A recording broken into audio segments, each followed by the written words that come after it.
Regarde Michel Vaillant faire un tour du circuit Bugatti, les yeux fermés au volant de sa Pagani Zonda.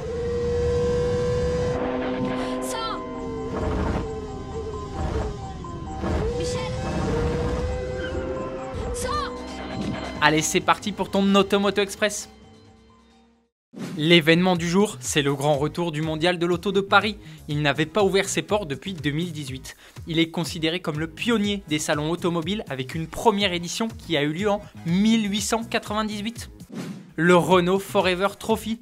Le groupe Renault n'est pas venu les mains vides au salon de Paris. La preuve avec Forever Trophy. Un concept car au look de baroudeur dévoilant en grande partie le design du futur modèle de série qui sera lancé en 2025. Si ce prototype n'a plus rien d'une citadine, le lien de filiation avec la petite auto produite en France entre 1961 et 1992 est flagrant. La silhouette globale déjà, mais aussi la vitre latérale en forme de trapèze au-dessus de la roue arrière ou encore les feux arrière en forme de gélule. Dans la future gamme Renault, la 4L se situera au-dessus de la R5, un positionnement similaire à celui entre les Clio et Captur. Pourquoi ce concept car possède beaucoup d'accessoires? C'est pour rendre hommage au 4L Trophy qui fête cette année ses 25 ans. Ces éléments ne seront pas sur le modèle de série. C'est le sujet de la question du jour. Que penses-tu de ce concept? Est-ce un bel hommage à la 4L? J'attends ta réponse dans les commentaires. Lors de sa conférence de presse, Renault a aussi fait une énorme annonce qui devrait en ravir plus d'un. Ça concerne la R5 Turbo 3E.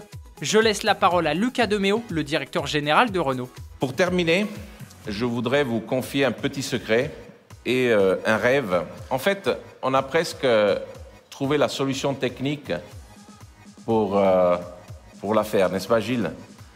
On n'a plus qu'à trouver la place dans les budgets.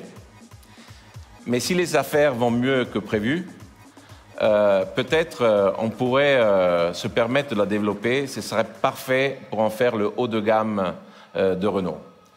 Le rêve aussi, c'est de revoir tourner un engin comme ça sur le col du Turini dans les mains d'un héritier peut-être de Ragnotti, et de se battre pour le championnat du monde de rallye.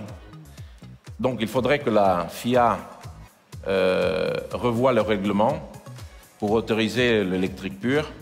Donc messieurs de la FIA, à vous de trouver la solution. Nous, la solution, on l'a. Le Jeep Avenger est là. Le constructeur américain a profité du mondial de Paris pour présenter officiellement l'Avenger, son premier véhicule 100% électrique. Niveau motorisation, on trouve un bloc de 156 chevaux. Et l'autonomie, avec sa batterie de 54 kWh, il peut parcourir jusqu'à 400 km en cycle WLTP. Il lui faut 24 minutes pour passer de 20 à 80% de charge. Cette version 2 roues motrices devrait arriver sur nos routes début 2023.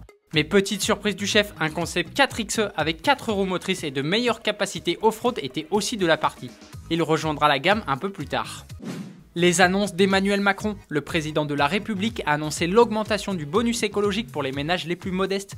Il va passer de 6 000 à 7 000 euros pour l'achat d'une voiture électrique vendue moins de 47 000 euros. Le barème du bonus écologique sera quant à lui abaissé de 1 000 euros à partir du 1er janvier 2023. Ce n'est pas tout, hein. Le bouclier tarifaire sur les prix de l'énergie va être étendu aux recharges sur les bornes électriques. Emmanuel Macron a annoncé qu'il y aurait 400 000 bornes de recharge en 2030 sur nos routes. Il y en a combien aujourd'hui? Un peu plus de 70 000. Dernier point, la location de voitures électriques à 100 euros par mois pour les foyers les plus modestes devrait être lancée au deuxième semestre 2023. Un nouveau membre dans la famille EQ. Si Mercedes n'est pas présente au mondial de l'auto, la marque à l'étoile vient tout de même de dévoiler à Paris l'EQE SUV. Comme son nom l'indique, ce véhicule 100% électrique est basé sur la berline EQE, même si ses dimensions diffèrent. L'EQE SUV est plus court, mais plus large et bien plus haut. Dans l'habitacle, on retrouve évidemment l'hyperscreen avec ses 3 écrans. Pour ce qui est de la puissance, le choix est pléthorique. De 292 chevaux en version propulsion jusqu'à 687 chevaux en version 53 AMG. Les prix n'ont pas encore été communiqués. Un sacré chrono.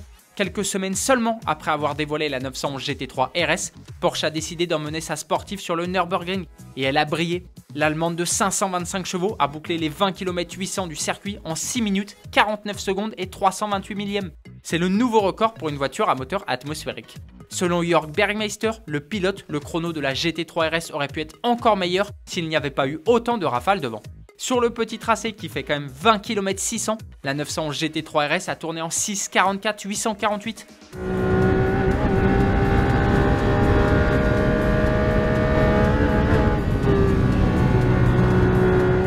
il n'y a que la 911 GT2 RS Manthey Racing, la McLaren P1 LM et la Mercedes AMG GT Black Series qui font mieux. Elle est allée plus vite que la Lamborghini Aventador SVJ ou encore la Porsche 911 GT2 RS qui fait tout de même 700 chevaux, soit 175 de plus que la GT3 RS. Sacré exploit. Avant de te dire allez ciao, je vais revenir sur la question de jeudi. Je vous demandais votre avis sur le concept car Alpenglow. Vous êtes très nombreux à le trouver très sympa. C'est votre cas, Damien, Rabin Data et le fermier auvergnat. Je ne peux qu'être d'accord avec vous.